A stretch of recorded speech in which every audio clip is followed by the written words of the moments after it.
Um, when we roll into, as I say, special senses, it's actually good because we start to tie back in a lot of those cranial nerves and see where they fit into the process. Like, why do we learn them almost? So special sensory, while it's still an Anatomy 1 course, you get a little bit more of the physiology side of it, like Walter's side.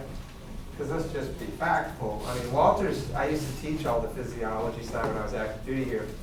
And it's a lot more fun to teach than AMP 1. It's kind of a cut and dry block compared to something that you can work your mind through. I talked about that with some of y'all. Is you'll always use physiology. You may not remember the exact anatomy things, but physiology is always your friend. Just like when y'all ask me a question or a patient asks a question in clinic, but I don't normally deal with that. Once you learn the physiology, you can start working. Y'all see that already, right? You can start, okay, that works, this works, okay, that's probably this, versus my cast, where you're like, 2 plus 2, does it equal 4 or 6? Sometimes it's like that with AMP 1. I don't know why I'm saying all that, but I do, because this is physiology, in a sense. But we got to start off, whoa, that was really loud. This mic works a little too good, huh? Turn that down. Walter's loud enough. She don't need it that loud. Sensation. A lot of this in this first block is actually going to seem a little bit familiar because I've mentioned a lot of these topics as we go through. But this is where we really talk about it, like the difference between like sensations and perceptions, which you may already understand. But strict definitions, right? You know, I like to use strict definitions off the slides. So when you say sensation, you mean a conscious or subconscious awareness of some external or internal stimuli. In other words, if it's hot outside, you can feel it. The sensors pick that up. If your bowels are irritated, stretched, they can pick that up. That's a sensation. Determining your blood pressure is a sensation that your body is aware of it, but you are not. And you may say, my blood pressure is high today. Until you check it, you don't know. You're just assuming. You feel that way. Well, your body does. Your body knows exactly what your blood pressure is, and that's where they're using negative feedback systems to control it and things. So conscious or subconscious awareness of it. And so when you look at what area of the central nervous system receives the impulses, one of the basic things you could say, well, a sensation that I'm not aware of only reaches like the brainstem. That's where all those nuclei centers are. So in other words, to be aware of a sensation, it's going to need to at least reach the thalamus onto the cortex. Right? So any sensation that is below the thalamus, or that the nuclei for it is below the thalamus, you're going to have very little awareness of it. What they call a crude awareness. Your body's aware of it, you're just not physically and you're mentally. If anything reaches the cortex, though, now you'll be able to tell not only what that sensory or that stimulus was, like hot is a stimulus, we're going to go over that. What that stimulus was, but exactly where it's located, that kind of stuff. So then we say, well, what's the difference, sensation or perception? And they're very different because sensation, conscious or subconscious awareness, perception is conscious awareness and, I should underline it, and interpretation. Interpretation is the cortex, the executive suite, the brain, telling you, I know what's going on. If your blood pressure, the sensation for your blood pressure receptors, baroreceptors, all that could reach the cortex, then you would know physically how high your blood pressure was. You could interpret those sensations and have an idea of that, but it doesn't reach the cortex. So no perception if it doesn't at least pass the thalamus up to the cortex.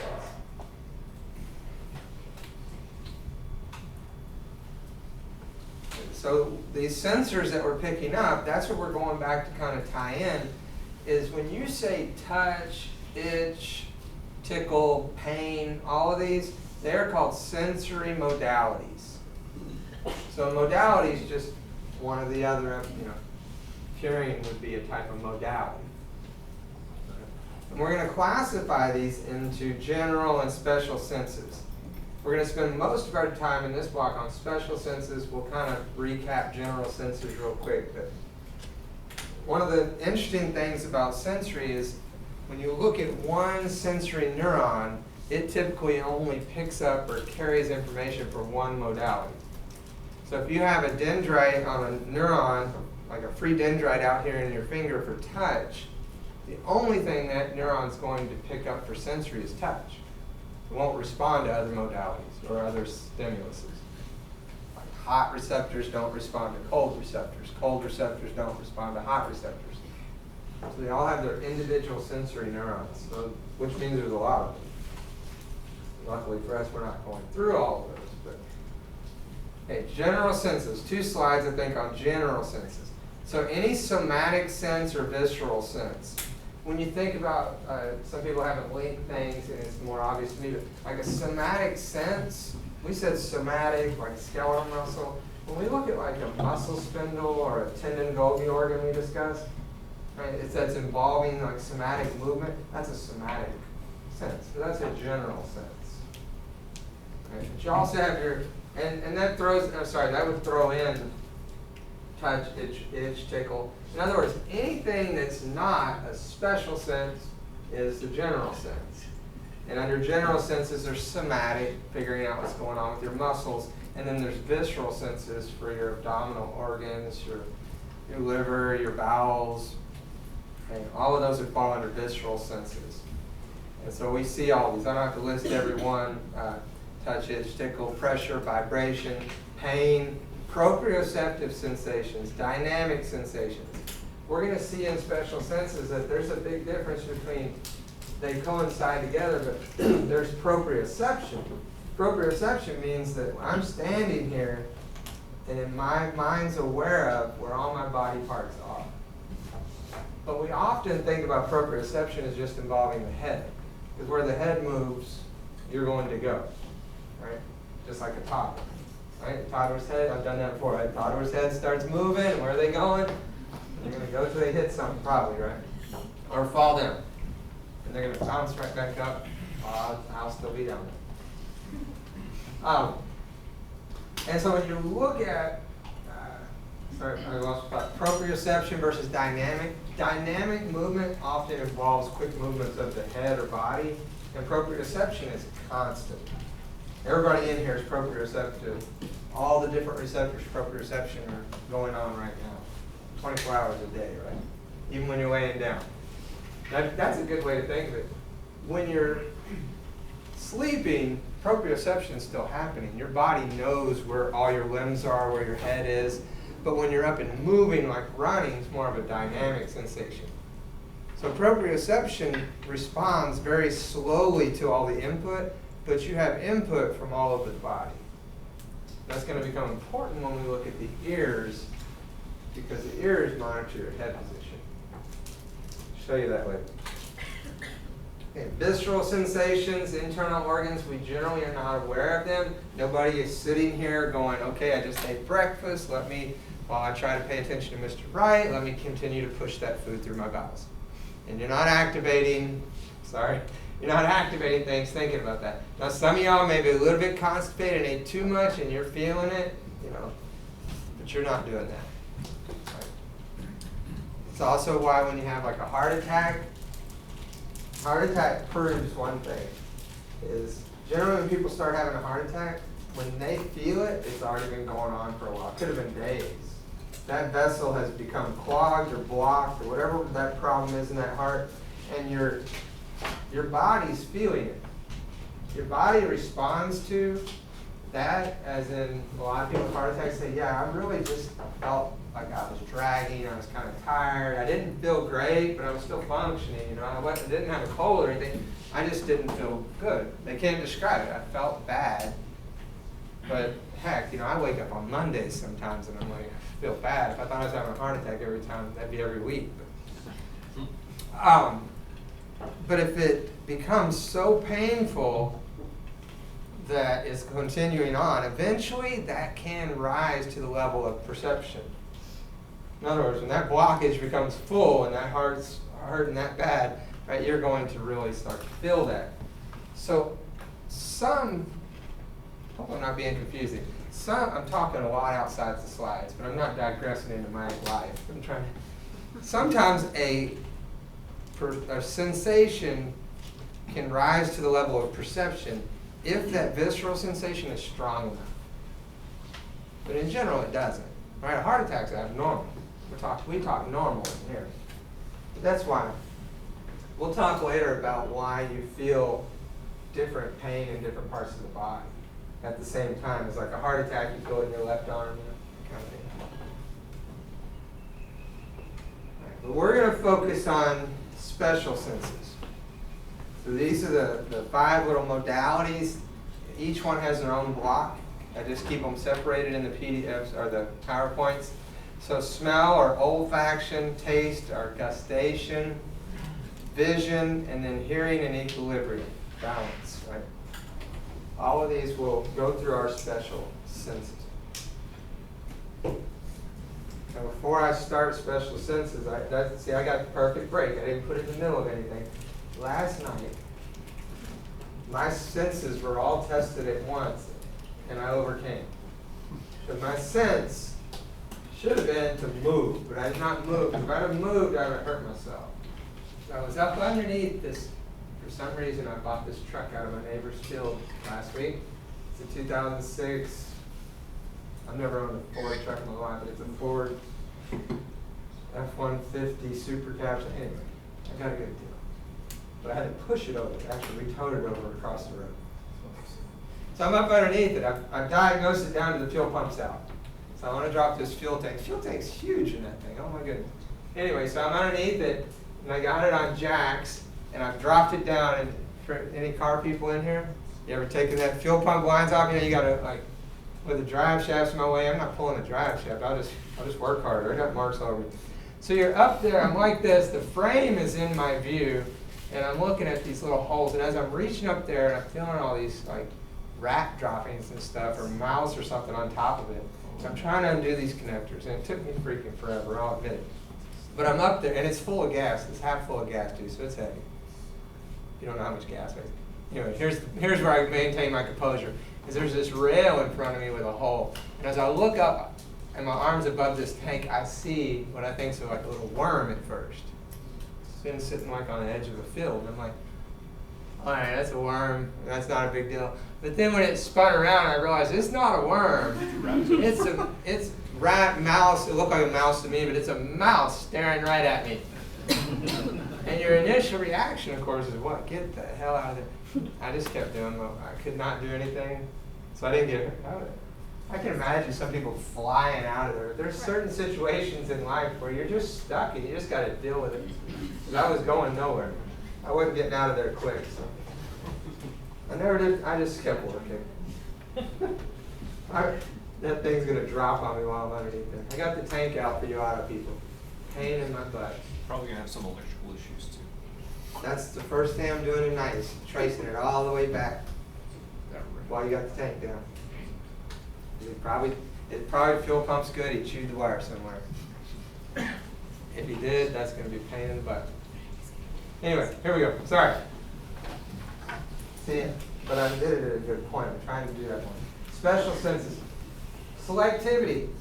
When you look at a specific sensory receptor, start learning the terminology here because that can be confusing to you. A sensory receptor is just the sensory part of where you're going to pick up the sensation, where the stimulus, whatever that stimulus is, that stimulus has to come along and activate the sensory receptor.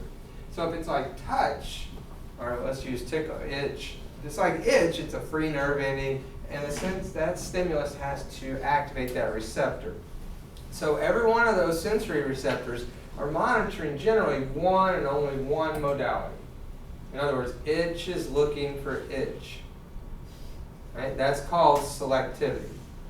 It's not going to respond to pressure. It's selective for itch. So we're getting back to what I started last block.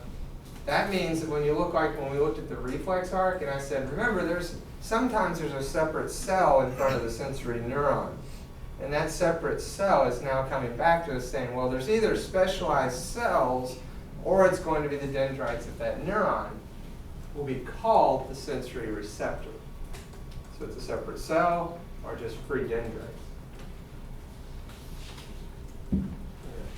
Conscious or subconscious awareness of external internal environment is the sensation. Remember sensation? If you don't have interpretation, basically, your conscious awareness and interpretation is perception. Okay, so if you look at any given stimulus, and you look and say, well, there's events that are required. You must stimulate the sensory receptor. You must transduce that stimulus. We'll discuss that. You must generate impulses. We're talking about like action impulses. Send electrical signals in the body. And then we must integrate that sensory input everywhere it needs to go. So if we break these down and waste some slides on going through each one, as in instead of just one with me talking, is the stimulus must occur in the field of the, that's why I said waste, because actually this is a good point. You must have a sensory receptor for the stimulus in that area of the body for you to pick you up on it. So the best example, if you were to have your head wide open and somebody was hitting you in their cerebrum with a hammer, you wouldn't feel it. There's no pain. When you get a headache, your cerebrum is not hurting. The vessels and muscles around your head, sure. But the cerebrum, the brain itself, does not have pain receptors. So that's a good example of there must be a receptor in that location. I guess that's why if you go back to Hannibal Lecter, you know, I didn't feel, I don't know. That's one of those things you never get out of your mind. That show, that thing is crazy. Transduction.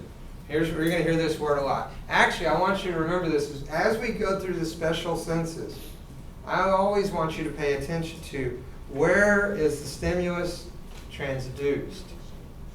So for any given sensation, where is it transduced? Because transduction is taking the stimulus energy and converting it into electrical energy of the body. Now, electrical energy in the body, remember, is ion flow, but that's fine.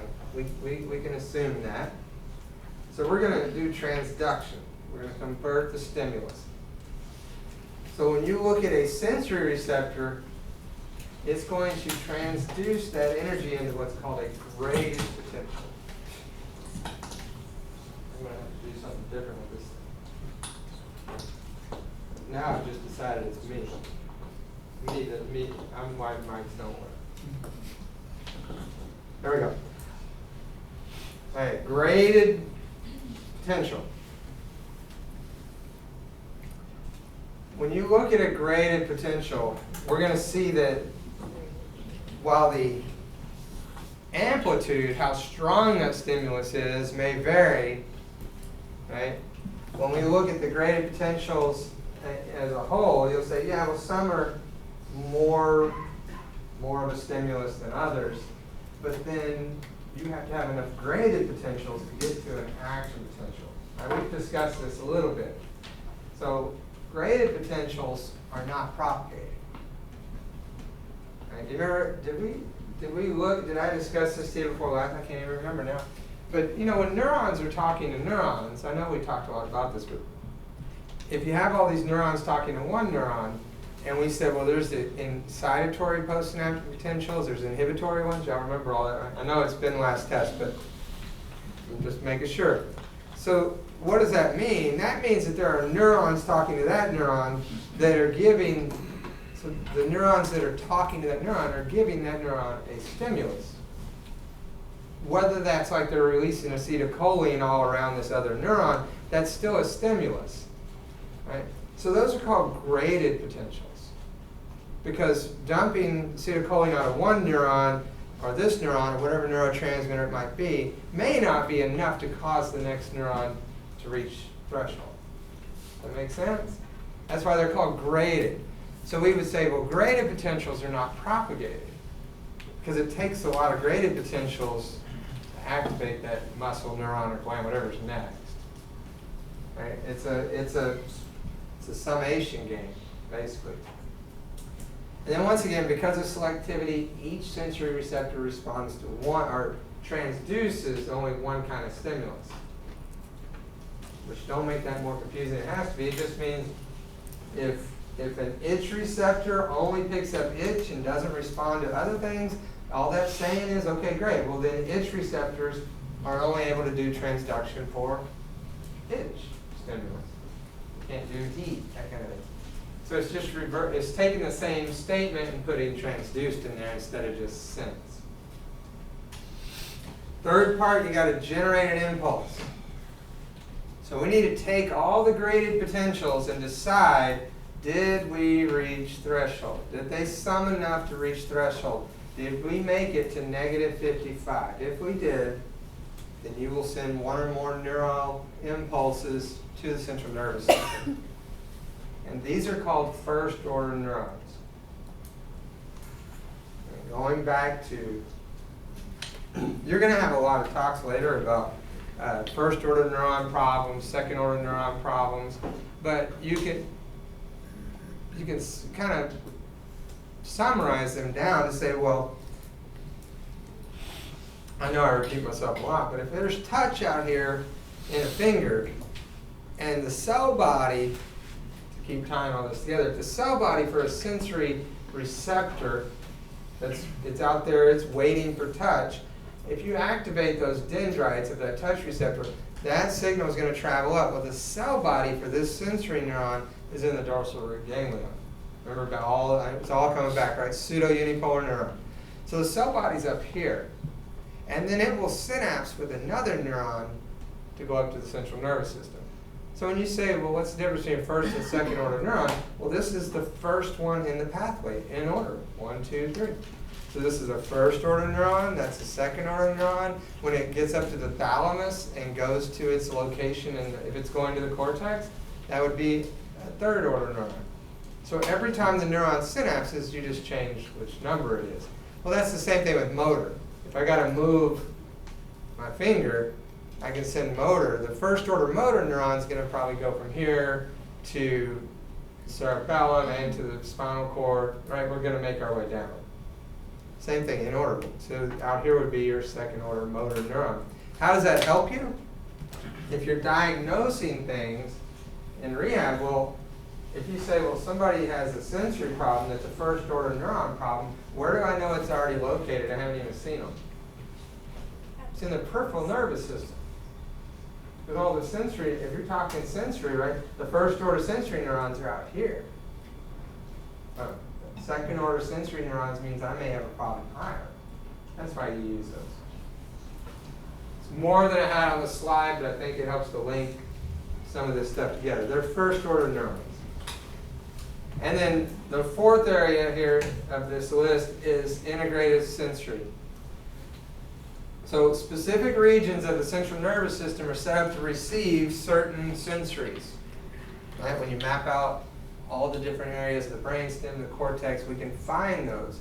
But conscious sensations, once again, or perceptions, are integrated in the cerebral cortex. So I could sum up this slide and say that most of your visceral senses, like heart rate, blood pressure, bowels, all that's going on, all of your autonomic nervous system basically is in your brainstem. So once again, when you say the region of the central nervous system that picks up the visceral sensations is the brainstem, and then if you're up into the cortex, that's where we're going to integrate the sensory from the all right, that we're aware of. Like it's hot. Am I doing too much repetition and tying in so much that it's confusing you? No. I'm trying to just talk through everything we've kind of discussed and bring it all back to this. So all we're really doing is throwing new words in. And kind of tying it together. Now, sensory receptors. Somebody decided, okay, we need to classify these. So you can classify them. They looked under a microscope, and you can classify them by what they look like.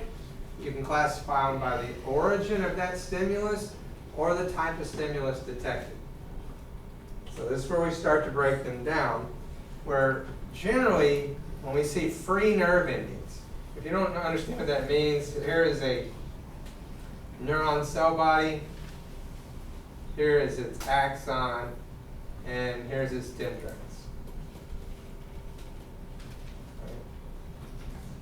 Free nerve endings are this area here on the dendrites, like touch. That's why I do this. This is actually, I probably didn't, that's the free nerve endings. The ends of these dendrites sitting out there waiting for a sensation. So they're not structurally classified anyway, other than they just look like free nerve endings. But they do pain, thermal, itch, tickle, some touch. There's two different types of touch we'll see. So that means that you have a bunch of sensory neurons that under a microscope look identical. But if you were to stimulate in your hand, if you were to stimulate something when you say thermal, if something hot is touching my finger, well, whatever's hot's touching your finger is not going to activate the itch receptor, right? Because they're all out there at the same time. Sorry. Remember, they're selective for what they want. Okay. Now, what if we want the sensory to be picked up very easily, or more easily than others? We can encapsulate it. Okay? All encapsulated means we're going to take a connective tissue capsule. It looks like a grape to me, and we're going to put it around those free dendrites. And that is going to make it more sensitive and more specific for that modality. You have dendrites now enclosed in a connective tissue capsule. Another word for that is lamellated. Right? So when you see lamellated or encapsulated, this is what we're talking about, these closed off nerve endings. And I'll show you some actual pictures here in a second. And then the new part of this is these separate cells. So some of the special senses use a separate cell, like a taste bud. A taste bud is a sensory receptor cell. Not all special senses use them, but some do. Matter of fact, just equilibrium in the inner ear uses separate cells, photoreceptors and taste receptors, or gustatory receptors. All three of those areas use a separate cell. So in that case, I'm going to draw my neuron again.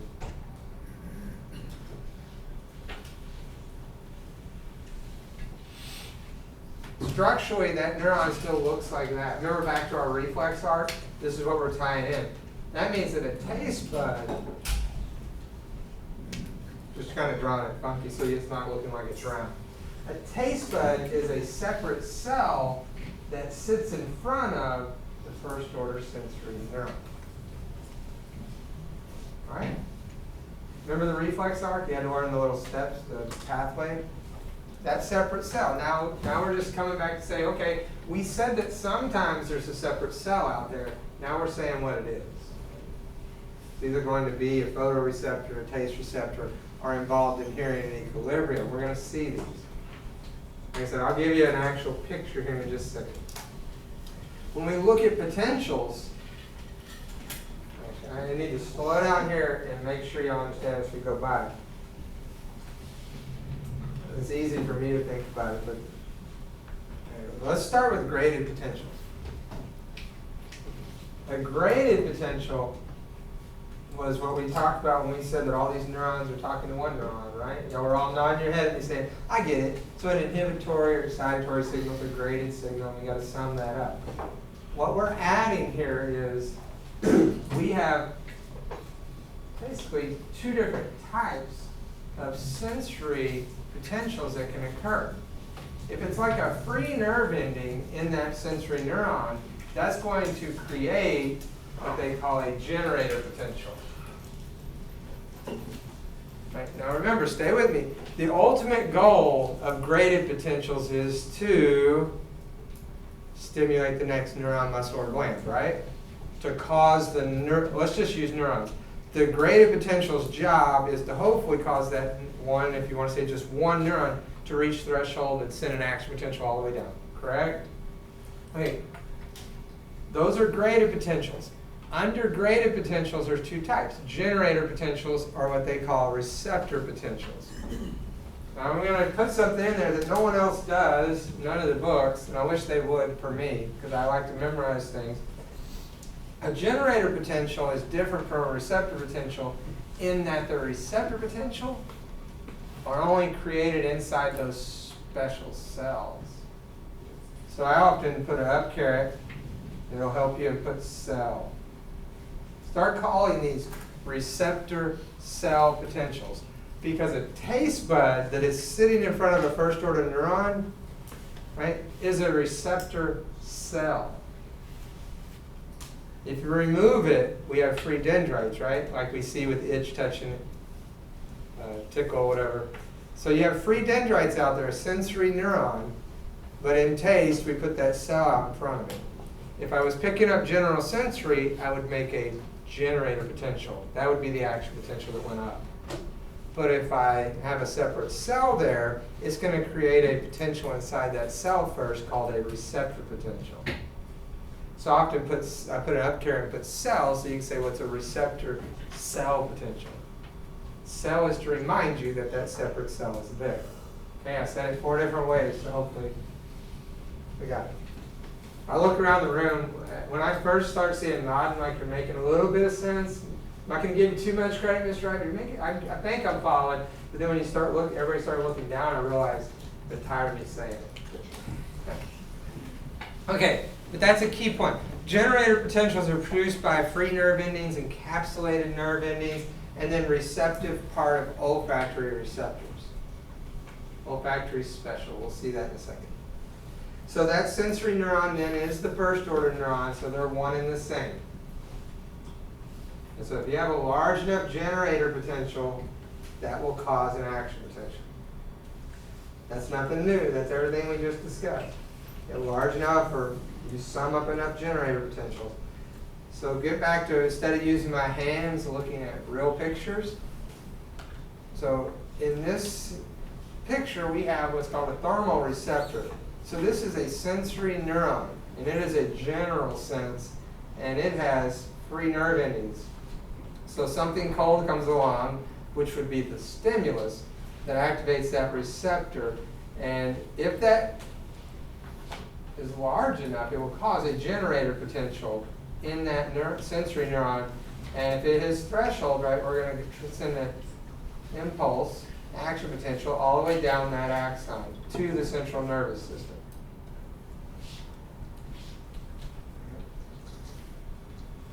I only used cold here, but if that said touch,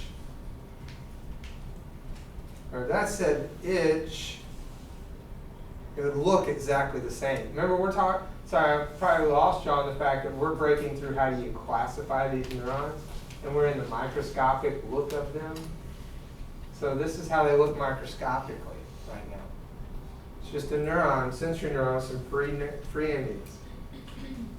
If you want that free ending to be more selective or more specific, in other words, to pick up a sensory easier or to detect some type of difference, like between touch and pressure especially, you can encapsulate it.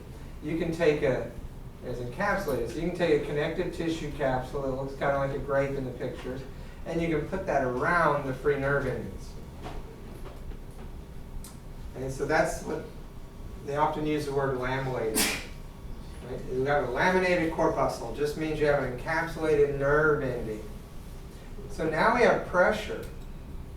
Well, pressure's touch, but we call it pressure. So if you classify it in your mind to help you understand it better, there is a difference between touch and pressure. In other words, there's a difference, but I just said pressure is touch. So there's a difference between light touch and deep touch. Right? Light touch, deep touch. Light touch, like on the, just touching your skin lightly, like a bug crawling across it. Oh, that's a terrible example because your hair is involved. Light touch, like somebody's just touching you like this, it's going to be picked up by those free nerve endings. But how does the body know? And I don't know if I continue to slide on that, but either way, if we get to it, I'll just go back. How do I know if someone's touching me and they push harder. Well, the brain's an amazing thing, and there are deeper touch receptors that are called pressure receptors that are lamellated corpuscles. If you go back to the skin, you would see them down in there. They're down deeper inside of those skin layers.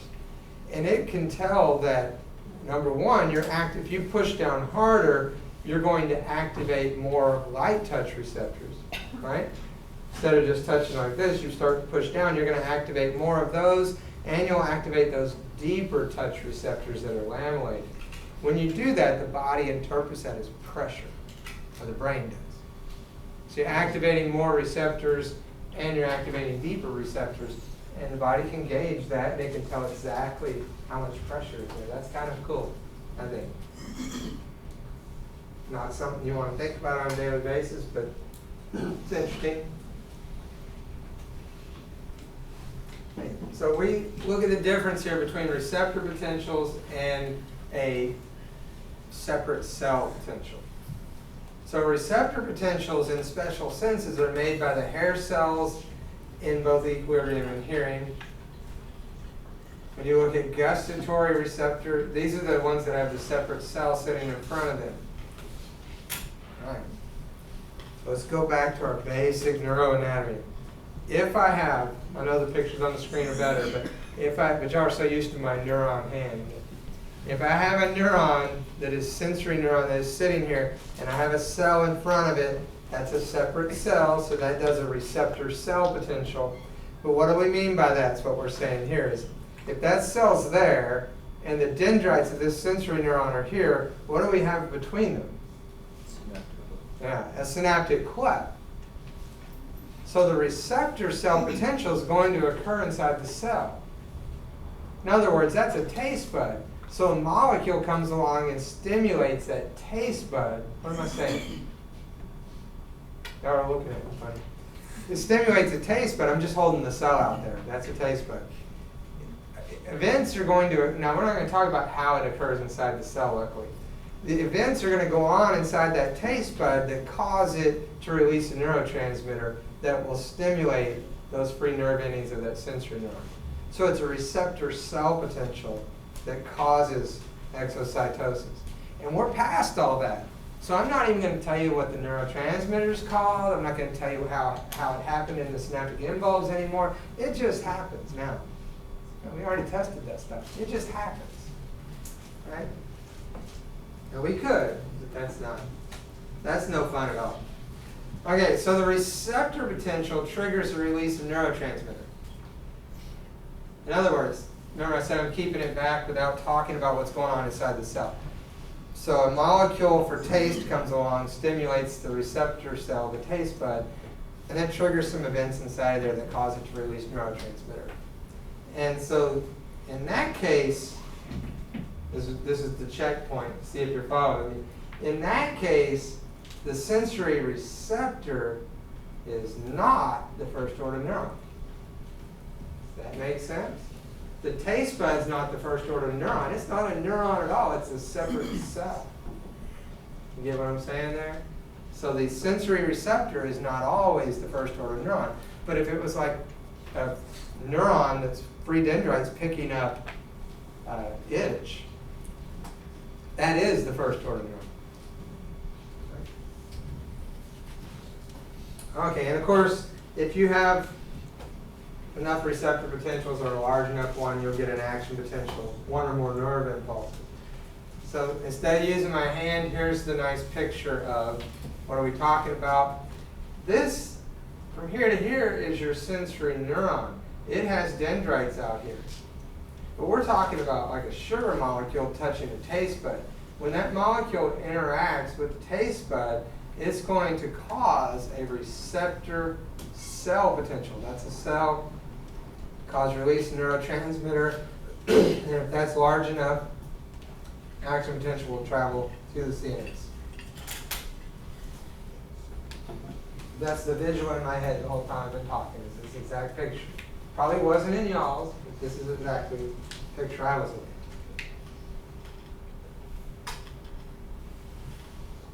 All right, which of the following is not a special sense? touch. So I just thought, yeah, people would disagree with me that there's just nothing special when somebody touches you. Trying to think of something funny. I've been boring y'all to death a little bit. So. We're still talking about how we classify these receptors, sensory receptors. You can also, that was microscopically, what if we want to classify them by their location and what activates them? Goes in it. This is, you're seeing these words in every class I've got right now. So we kind of know what an exteroreceptor is. It's interrogating things that are going on outside of the body, your external environment. Do things smell? Is sight, touch, right? Vibration, all of these things, what's going on in your external environment, your body's picking up, right? So we call them exteroreceptors. Interoreceptors, we should just call them always visceroreceptors because they're interrogating what's going on inside of the body. Most of the time, the information being picked up by interoreceptors or visceroreceptors, you're not aware of. We're going back to blood pressure and things, right? So your internal environment. And then proprioceptors are everywhere. Right? Proprioception are telling you where your joints are, how your joints are moving, when they're moving, where your arms are at, where your head's at, muscle, spindle organs, right, tendon, Golgi organs. All of those are part of proprioception. So a lot goes into the proprioceptor, but they're called proprioceptors. And then we said there's one other way that we can classify these. There are 3 levels. And the last one is what type of stimulus is detected. Right? So if you say, well, look, these certain receptors are picking up vibration, they're picking up equilibrium, they're stretching blood vessel walls. Those are called mechanoreceptors. Like stretching the bladder is going to activate mechanoreceptors. Thermoreceptors, of course, heat, or cold, changes in temperature. Nociception is pain. So another way to say it, we have no nociceptors in the brain, right? So they're responding to anything that damages the body.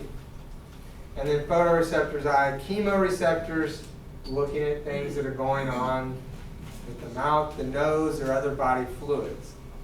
Your body can figure out the chemical composition of your blood. If not, how would it know that you're low on calcium and it needs to take some out of the bones? So it can tell that. And then osmoreceptors, measuring osmotic. Let's just do these 2 slides on adaptation and then we'll take our break. Okay, we're there. Most of these sensory receptors exhibit adaptation, but it varies in how fast that occurs. So when you have a generator potential or a receptor potential come along, great. You have certain amplitudes of those, how large they are.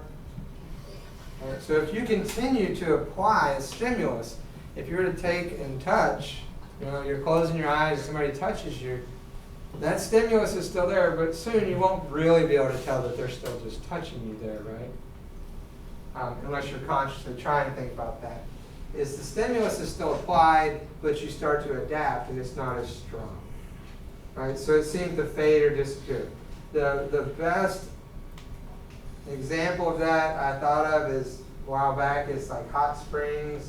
Like you go to Pagosa, that's named Colorado, they got those water, and you have, whatever, I don't know the temperatures. One of them's 108 degrees, very hot, and then you go down and it's 102. I forget. I know some of y'all are going, those are nothing. I know. I don't know the numbers. I don't like to sit in hot water while my head's freezing. Some of y'all do. Therapeutic, right? Not putting you down. That's good. Done once, ain't going back. Because you got to get out and go from one to the other. Because you can't jump in the hot one. You got to jump in the one that's not so hot, closer to your body temperature, and work your way up to where when you get in that hot one. Right? So all of that to say it's no different than when you run the water too hot in your bathtub and you get in it anyway because it's not burning you, but it's really hot. And 30 seconds later, you're like, it feels good in here. Did the water get colder? I mean, don't be technical with me, yes. In a few seconds, I get it. But in gym, did it get so cold that it's not still really hot like it was when you first stepped in? No, it didn't cool off that fast, but your body adapted. meaning your sensory receptors adapted to that. So, too much talk. Here we go. Last part, and we'll take a break. We'll go to the top of the hour after this. Receptors vary how quickly they adapt. Some adapt very quickly, and if they're adapting very quickly, they're called rapid. They're signaling a change in the stimulus, touch, pressure. Right? Slowly adapting things adapt slowly and continue to trigger nerve impulses as long as the stimulus persists. But that's things like pain. Pain doesn't go away very fast. Proprioception receptors are slowly adapting receptors. And I'll leave with this thought. Is like, well, what do you mean proprioceptions are slowly adapting receptor? Because I know if I fall off of this podium towards that desk about to hit it, is proprioception going to work? Yeah, but if I'm standing here, it's working too. So some parts of proprioception, like your head moving very fast, pick that up really quickly. But remember, proprioception involves the whole body. And so if the whole body's, they call it slowly adapting. Right? So when you look at slowly adapting versus fast adapting things, proprioception is definitely slow overall. Make more sense as we get more into some of these special senses. But let's take a break. A lot of talking.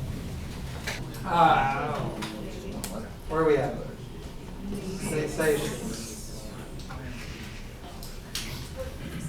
Somatic sensation.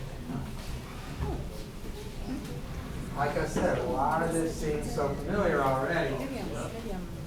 Because we already know somatic sensations are things that are measuring what muscles are doing, what tendons are doing. Your inner ear has some of these. We'll get to a lot of these.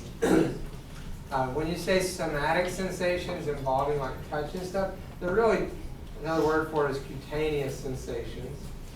Somatic. So they include different modalities like tactile, thermal, pain, proprioceptive. Now once again, just like y'all talked with me before the last test about, it seems like even today we've had a lot of different lists, right? That's why I spent so much time trying to tie it into. But remember, when you're studying it, I don't know why I just thought of this off the top of my head, is it's not just another list, it's saying what you already know, whether you realize you know it or not, and whether you disagree with me. So we already know somatic sensations involve things like where the muscles are, whether you're touching your skin, like general senses there too. And now they're just saying, well, somatic sensations actually have these 4 different modalities that they can pick up. Tactile. Well, what's tactile? Touch, itch, tickle. We've already covered it. Thermal, pain, proprioception. So it's not a new list. It's just continuing what we already kind of know. Okay. What we're going to do, though, is break these down and say, okay, great. Well, the tactile sensations, as I keep repeating, there's your list: touch, pressure, itch, tickle, vibrations, all these general senses. And so when we look at these tactile sensations, they generally activate the same type of receptor. In other words, they're going to activate free nerve endings or encapsulated nerve endings. Keep coming back to touch. Because if you understand touch, I'm using certain examples today to help you with these. So if you just think of touch versus pressure, those are both tactile sensations, but one uses free nerve endings, one uses an encapsulated nerve. You see the link back to that? That should help you with figuring those out. Now we're going to add a couple of things and say, well, there's touch, light touch, deep touch, but there are some other differences I got to teach you for when you do physical exam and you're actually examining somebody. Because when you look at touch sensations and they're activating tactile receptors in the skin or the subcutaneous layer, there is a difference between crude touch and fine touch. Okay? So crude touch tells you that something's touching you. You have the ability to perceive that something has contacted the skin, but if you were to take, a crude touch would be able to say, I close my eyes and I set this pin in there. And if you had your eyes closed and I just set that pin in there, do you think you'd be able to tell that something was in your hand?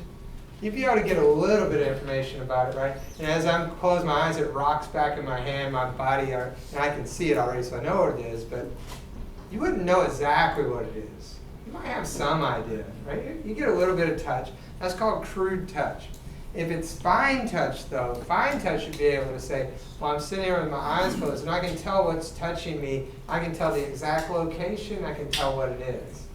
Another way, kind of example, would be to say, okay, stick your hand out, grab this with your fingers, and just hold it. And you're like, okay, well, crude touch would tell me I'm touching something. Maybe I can feel it's kind of round. You wouldn't know 100%. You know, like what if I said, actually, a better example would be a pencil. Number 2 pencil, is it round? No. I just thought of this analogy. I've talked about an example. If you had a number 2 pencil, which is, I think it's like a hexagon or something, right? It has sides. And you told someone, hey, pinch this pencil, or pinch this object. And they fail, and you say, well, that is, what do you think that is? And they're like, well, it's a pen or a pencil. Knowing that it's a pen or a pencil as I'm holding it is crude touch. But what if I said, okay, now you can move your hand, roll your fingers, right? Would you be able to tell it's a pen versus a pencil? Unless it's a funky pen. There's somebody out, I know somebody thought that, but somebody always out there is different. You know, it's all the way back to Sesame Street. One of these kids is not doing the same thing. But if you rolled it, you'd be able to tell. Anyway, you got it. That would be a fine touch. You can tell exactly where it's at, what its shape is, what's the source. You get all the information. Testing purposes, verbatim. Just telling you. That's because you can figure out in your head, and y'all get tripped up. I've noticed when it's the actual just straight words. You got to know the word. Words are important, so same thing with definitions there. Pressure. Pressures touch over a larger area. I already talked with you about this. You activate more receptors or deeper receptors, it will be interpreted as pressure. Vibration is rapid repetitive signals that are happening to tactile receptors. I'm not going to focus in on this, and you don't have to either, but when you look at touch receptors, they're corpuscles of touch, and you have lamellated corpuscles. Let me describe. Those are called Meissner's, and then there's Pacinian corpuscles. Now, Meissner corpuscles detect lower frequency vibrations, meaning how fast the signal's coming. When you say a Pacinian corpuscle, generally lamellated, they have the encapsulated nerve ending, and so they detect higher frequency. It's how is the brain interpreting this? I don't really want you to go deep into understanding that further than I said that there are pre-receptors for touch, light touch, and there are lamellated corpuscles. But I have to describe that because I have to bring up frequencies, because in vibration, it's activating all these multiple receptors, and they're picking that up as vibration. Vibration's a little harder to understand. So that's why we're not going to get deep into it. An itch and tickle are self-explanatory, except for itch has to be caused by something. That might be a bug crawling on you. That might be Major Holzberg. That woke you up, right? Inflammatory response. I would have said Mr. Murray normally, but inflammatory response, you're healing, it starts to itch because of all those histamines and things that are involved in that inflammatory response. And then tickle is thought. And anytime I see the word thought, that means it's de novo. They don't know. They don't know exactly, so it's thought to arise from free nerve endings and lamellated corpuscles. So there's no definitive on tickle. You know, it goes to that age-old question, how come you can't tickle yourself? You know? I don't know. Actually, I didn't know. It shows your brain knows you have proprioception, right? Does your brain know where your hand is? That's why it knows it's you. I said that better this time. Because the last time I said that, they're back there thinking, we're challenged. It's fine. yeah. You can see where that went wrong last time the way I said it, and now we've already done it again. Like, so your body knows that it's you touching yourself. So, and we're only talking about tickle, so Well, that was even worse. Okay, here we go. Thermal sensations. Thermal sensations, of course, hot, cold, hot receptors don't respond. We keep repeating this. I try to point out the new parts of these. Is they're generally picked up by thermoreceptors or free nerve endings, and they respond to absolute and relative changes in temperature. Meaning there are temperatures ranges that our receptors can pick up, and those are absolute, so relatively, we can only go so high. I mean, we're only going to send signals to a certain height or low temperatures. It's within a range. But if you didn't know this, we actually have thermal receptors in the bladder, in our skin, in our cornea. And so when you feel cold, your eyes can feel cold. Your bladder, if you have a bladder infection, and it can feel hot because there's thermal receptors in the bladder itself. So in response to that local irritation or inflammation, it's generating heat, and you can feel that in your bladder. Proprioception is an example of slowly adapting receptors. True. Okay, pain receptors, free nerve endings found everywhere in the body except for the brain. Nociceptors, in other words, pain receptors can be caused by, well, let me say it differently. The stimulus that stimulates a nociceptor can be many different things. It could be hot, it can be mechanical, it can be a chemical stimuli. Right? But a lot of times we associate pain with tissue irritation, like you got cut. Right? So we're going to use a cut. So if you cut yourself, that injury is going to release chemicals. So you cut yourself, and these chemicals will be released. Kinins, prostaglandins, potassium ions in response to that. And so then those in turn are going to stimulate the nociceptor, the pain receptor. Right? So if you look at kinins involved in this, they cause vasodilation and increase blood vessel permeability. Go back to your inflammatory response. Do we want, if something cuts you, do you want blood vessel permeability?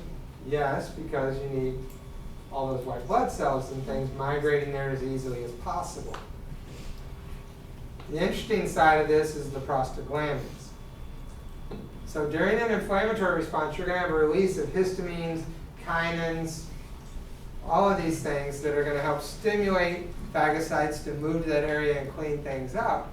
But the prostaglandins are doing the intensifying the effects of histamine and all those other things like kinins.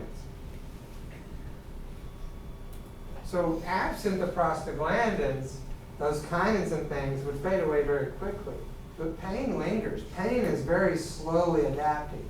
The reason it's slowly adapting is because the prostaglandins cause all those chemicals to linger in that area.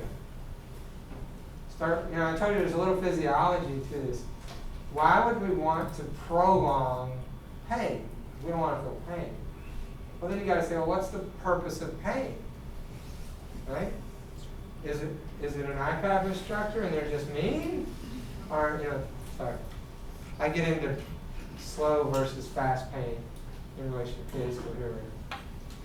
Prostaglandins are hanging out there. Prostaglandins are made and they cause all the kinins and things that are stimulating these pain receptors. Well, that's a good thing because you got to think back to like animal type behavior. If you have a wide open wound, it's not made to go, oh, I want you to hurt. It's there to let you know you are hurting. The pain is your body screaming that something's wrong. And the reason that pain stays there is all those prostaglandins. Right? The chemicals are lingering there. And I say it later in the slides, but what if you want to get rid of some prostaglandins? Give them drugs. Medicate them. I'll show you that later. Okay, two types of pain. There's fast and slow pain. Believe it or not, one is fast and one is slow. I like it when they name things appropriately. If they're fast pain, it's going to travel on faster fibers. What's a faster fiber? ABC? A. I'm trying to be Barney level on that. Okay, so they're probably on some type of A fibers. And it has to be in the area of the body where that pain occurs. So fast pain, A fibers, here's the part I want to point out to you. ABC fibers, fast, slow. We got that. For physical exam, you're going to hear the descriptions that if somebody says, what you say, well, can you describe your pain? Is it acute? You're trying to figure out, is it acute, sharp, like a pricking pain? That's generally not felt in deeper areas of the body, and it's also examples of why, because you cut yourself. Somebody stuck you with a needle, slapped you, whatever that might be. That's a fast type of pain. Why? So you can react. Somebody cuts you, you certainly want to react and get away. You burn yourself, you want to react and get away. So it travels on A fibers. Slow pain, right? That stimulus comes along, and that pain is being propagated along C fibers, so it's slower. And then the key to that for physical exam is to say, okay, well, that's described as a chronic pain, a burning pain, throbbing, like a toothache or a headache. So you don't normally feel this, or not just in the skin, but you feel this in the deeper areas of the body, and it's like the pain that just builds up over time. Like everybody's probably had a toothache, and it just comes on, and it gets worse, and it gets worse. It's very slow to happen. And that's where I say that every test at IPAP is fast pain, that moment, and the rest of PA skills is slow pain. Prolonging, excruciating, anyway. Now, I don't find it funny at this part of the semester. You'll get it later once you lighten up in the next semester. Pain by location of receptors. Superficial. I keep coming back to this statement today. Go with what you know in your mind. Superficial somatic pain. Forget the definition right now. What is that probably telling us? Somatic pain is probably involving skin, right? Outer layers, not the deep things. Right? So a superficial somatic pain is just like that. You lightly cut yourself. You got a paper cut. That's a superficial somatic pain. And then a deep somatic pain is going to come from deeper, like along your. Remember, somatic includes the tendon organ receptors, the muscle spindle, tendon Golgi receptors, muscle spindles, all that. That's the deeper area. So while we can confuse ourselves all day, we're just talking about the same things we had before, except we're saying pain. So superficial somatic pain, general kind of sensory pain. Deep somatic, you're getting down into the deeper muscles. And then visceral pain is down into the organs. Right? You have a visceral pain. I'm trying to think of a funny visceral pain, but I don't have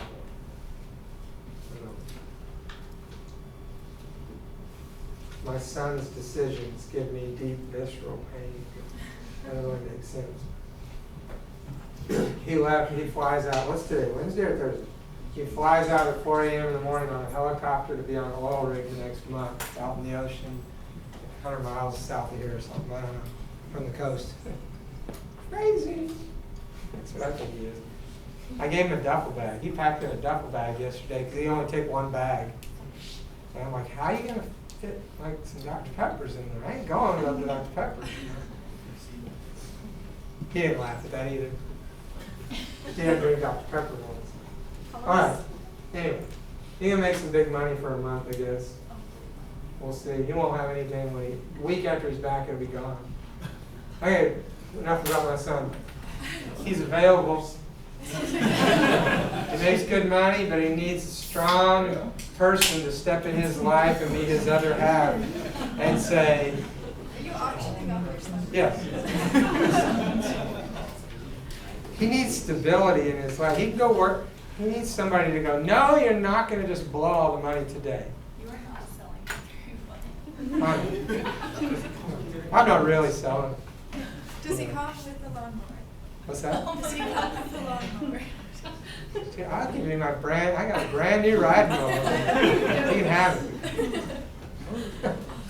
it. Just bought it. I mean, it's 3 months old. No. It actually works? Yeah. High speed. It even has like a gas pedal instead of a gas. No clutch. I mean, you just drive. I'm not giving you my mower. You, my son first. Okay. Visceral pain, sorry, I didn't mean to get into it. Visceral pain. This is interesting, visceral pain when we talk about referred pain. Why, when you have a heart attack, do you feel it in certain different areas? What we're saying. Interesting part. There are fibers from the heart. Fibers, we're talking myelinated nerve tracts, right? Whatever. Can your heart feel pain that you can't feel? We already described it and said, yes, it can. It doesn't rise to the level of perception. Okay, but let's say that that pain is happening. Your heart is having a heart attack. It's starting to have pain. And people will describe feeling pain during a heart attack down their left upper arm, right? We've all heard that. I feel pain over here. Is it a heart attack? Why is that occurring? The superficial, like somatic pain for this area, if you map it out, it enters at the same spinal nerve as the fibers from the heart. As that pain in the heart rises to a higher level, the theory behind this is because they enter at the same level of the spinal cord, your brain starts to interpret that pain is coming from that area. And so your brain is saying that you have pain there. Because did you do anything to this area? No, you didn't cut yourself. You didn't get caught with a mouse under a gas tank and stretch your muscles out. You know? No, I'm just saying. You don't have any reason to have pain here. You don't have pain there. Your brain's telling you that you do. But it's telling you that because the fibers from your heart are entering the same level of the spinal cord. Kind of interesting, right? No? Maybe? I think it's interesting. Where will you use it? Put you a big note on this. I don't want you to learn this. Do not. This may even be, I don't remember, somebody tell me if it is, maybe I'll take it out. This may be in your study picks, I'm not sure. I don't want you to learn this chart. But there is importance to it that you need later. When you get into physical exam, they're going to show you this again in detail. And the reason I don't want you to learn it, because that's not 100% at all. There's no quantifiable in my mind. These are generalities. In other words, the reason I don't want to learn it, well, let me say first why you need it. In physical exam, you can use this to say, somebody has 8 out of 10 mid-epigastric pain. Then you can think back to this chart and go, okay, mid-epigastric. We're talking right up under your costals there. Could it be related to the stomach, the pancreas, the gallbladder? Things that I would think about naturally, like my daughter went up to, I shouldn't say it. Anyway, she called me and said she had left, she didn't describe it this way, but she said, I have pain basically in the left lower quadrant. Okay, a 18-year-old girl, left lower quadrant, further towards the outside. The only thing in that area, because we know that, remember our plus sign? You got your spleen, but that's kind of higher. Yeah, what's the most likely thing? They're going to be constipated. Right? Is it her ovary? You can't 100% say that, but you narrowed down the area. And so when you come back to these, though, you can generalize some of these. Like a 10 out of 10 acute mid-epigastric pain that radiates to the back on the panel. I had that question this last time. Automatically, I know I'm looking, because they're asking me about what enzymes, have me look up all these labs on the question. What do I know is that's probably something to do with the pancreas, because it radiates to the back. Y'all, this will become second nature to y'all, and some of y'all have already done it, so you already know this, but this chart is kind of a memory tool of what it might be. It's like saying your left arm hurts. Are you having a heart attack? No, my heart's fine. Well, that could be the first signal. So don't learn it in detail, okay? But physical exam, you'll use it. Okay. Transduction is conversion of stimulus energy into electrical energy in the body. True.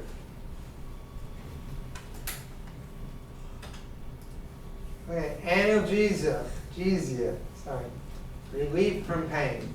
This is where we get the interesting stuff. We've studied all of that. When you look at analgesia, the things we never thought of. Remember prostaglandins? Prostaglandins prolong the effects of kinins that stimulate nociceptors for pain during like a pain response or inflammatory response. Well, when you look at aspirin and ibuprofen, what do? They do it differently. We're not going to get into pharmacology, but both of those have the ability to block the formation of prostaglandins. Right? If you get rid of the prostaglandins, then the kinins and all that won't hang out as long.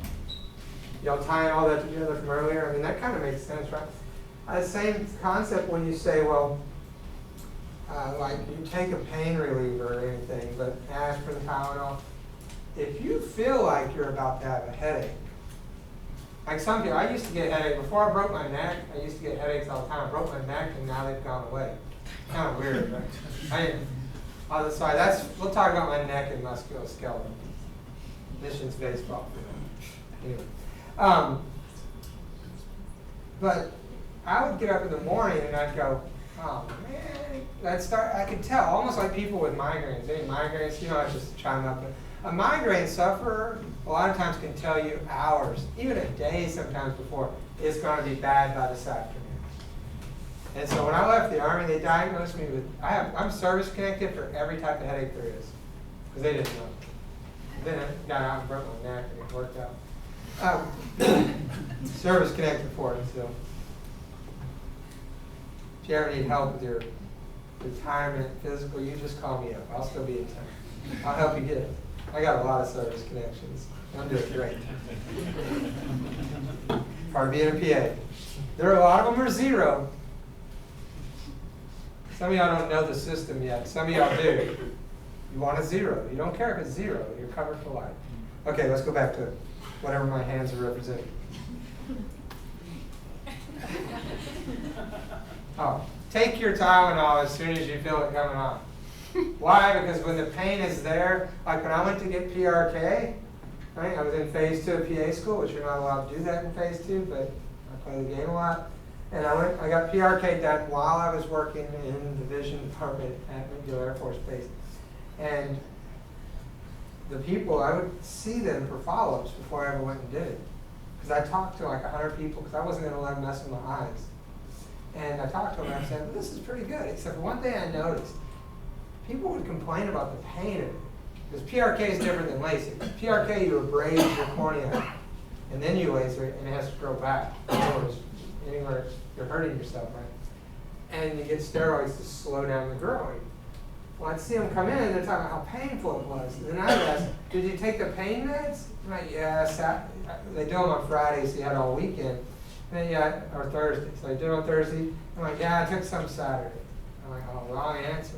So when I had it done, I did it the right way. As soon as I was walking to go sit in the chair, and I'm dropping an oxycodone. They gave me a couple oxycodone in case you have pain. So I drop one of those, I get in the chair, come back up, all of a sudden, oh my goodness, I can see without glasses. That's great. Why did I do that? Because you don't want these prostaglandins and kinins and all to form. You want them blocked before they ever happen. So take your pain meds before you have the pain, if possible. Still help, but okay, long story for nothing. Local anesthetics. If you're going to do like a block for toenail removal, you're going to inject some Novocaine. What are you doing? You're blocking the voltage-gated sodium channels, and we all know that you cannot send an action potential unless you can open the voltage gates. Remember my little chart? Nobody ever likes my chart, but a little chart that shows the initial opening of voltage gates. Sorry if you missed that one. I'm just saying that initial opening, that's very, very, very important, because if that doesn't occur, you can't send an action potential. Morphine. Why? Morphine's even better, because morphine, your body makes like opioid peptides in the body, natural painkillers. But if you take morphine, the pain's still there, you just don't care. Basically, your brain doesn't care. Yeah, it alters the quality of pain perception. So your body's still feeling that pain. Your arm is still chopped off, but basically your brain just ignores it. You don't care. Kind of interesting.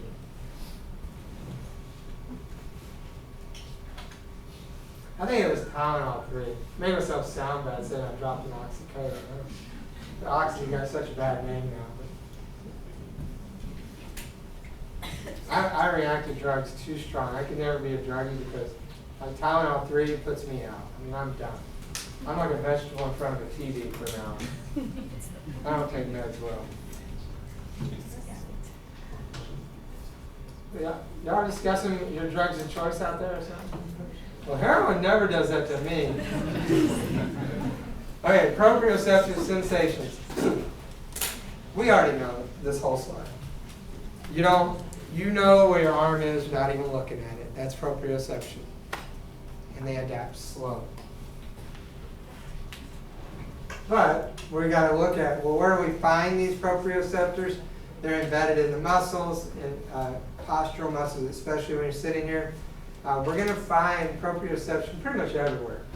All different body parts, skin, joints. The one we're going to throw in special senses is saying, well, hair cells of vestibular apparatus that you've never heard of probably in the inner ear and proprioceptors that monitor the head. Okay, when we get into the ear, this will become very clear that there are receptors for equilibrium in the ear. They're part of what's called a vestibular apparatus. Anytime you hear vestibular, I want you to think equilibrium, balance kind of stuff. Because when we get into the inner ear, we're going to see this vestibular apparatus that monitors where your head is. The vestibular apparatus, once again, is part of proprioception. So just a part of it. And then this is starting to close this one out here. Is types of proprioceptors discussed. Meaning we've discussed these already except for one. Muscle spindles are tied into proprioception. Tindy Golgi organs are tied into proprioception. And then there's one more that we'll finish this out with called joint kinesthetic receptor, which is very interesting because there's not actually a receptor. They call it. See if I can find anything new for you here, because muscle spindles are proprioceptors. They're involved in stretch reflexes. Remember the reflex art?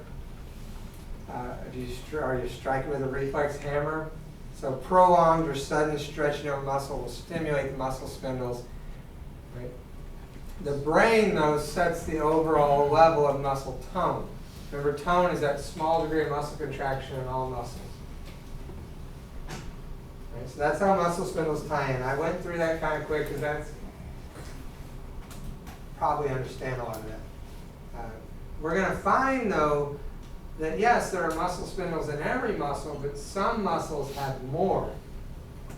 If the muscle needs more fine control of that, like your hands, or a better example would be your eye muscles. Your eye muscles must be very precise. And not only that, both eye muscles must track at the same, must track the same way at the same time, and they move very quickly. Right? So they have a lot, for the size of those muscles, they have a lot of muscle spindles comparatively to like a quadricep. Right? Because that's a coarser type of movement, so they have less muscle spindles there. Right? Your eyes can twitch very fast compared to like a quadricep. And then the tendon organ, once again found in the tendon, they're judging how much tension or force is put on that tendon. They're slowly adapting, and they're just there to tell you how much pull that muscle is putting on the tendon so you don't damage it.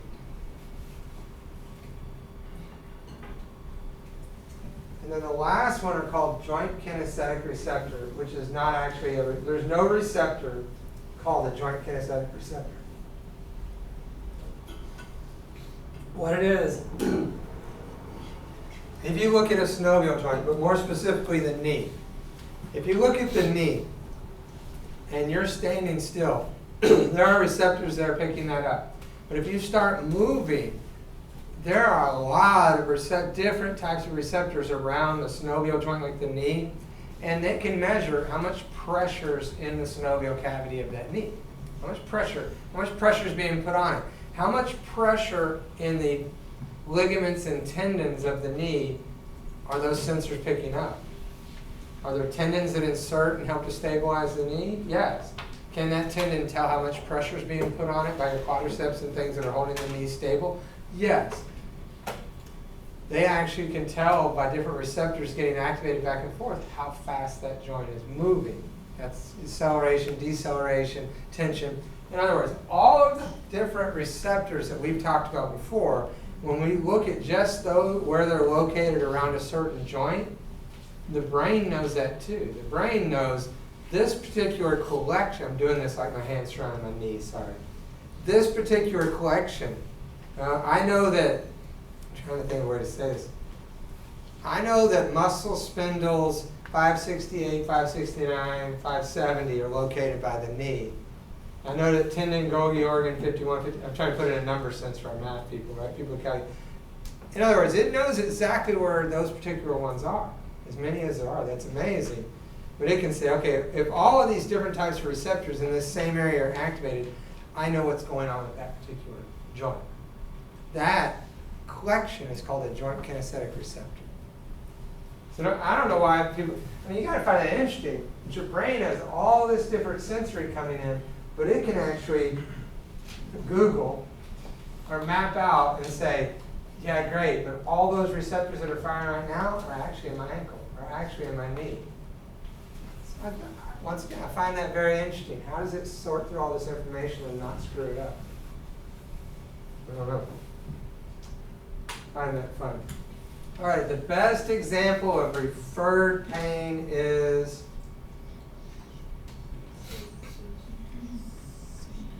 I used the example that I did the example today, so that makes it two. Somebody argued with me once on this question. Not argue, but discuss. I don't argue with anyone. I never argue. I have heated discussions, but I'll never argue. Because I know this. I know, and you should know this too if you don't know yet. There are many times when my heated argument, I will stop and go, I stand corrected. You must always willing to be stand corrected on every issue that you think is important in your life, in my opinion. Change my mind. I'm going to be one of those people when I'm older at the table. You know, I think broccoli sucks. Change my mind. I like to have those discussions. What did he say? Oh, he said a pinched leg, a pinched nerve from your back going down your leg would be a type of referred pain. I'm like, no, that's not a referred pain. That's the pathway of that nerve. Referred pain means it's coming from an area where there's no pain. And it's entering the same level of spinal cord as an area that is having pain. And we'll group those together. All right. We could have gone much, much, much faster through that. I'm sure a lot of y'all recognize that. But like I said, it's not only a repetition thing that I did a lot today, it's also just tying everything we kind of did up till now, where we said different parts. And hopefully, well, my hope is that you're leaving going, okay, that, either however you say it, that didn't seem that bad, or I kind of get it as we piece these together.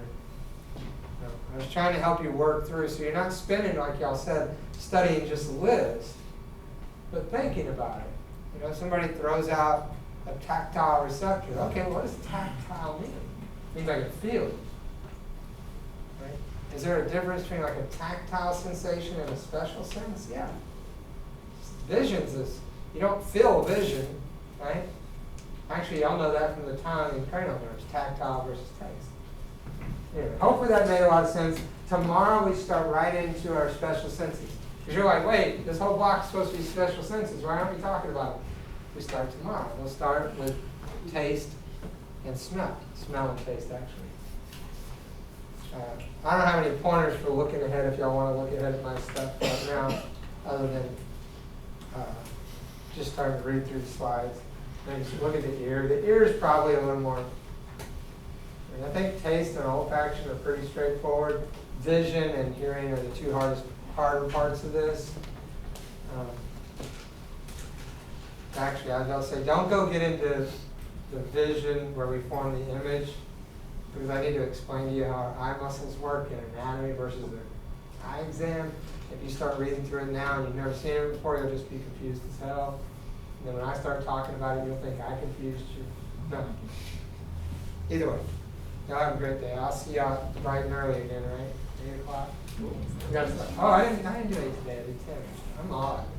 All right.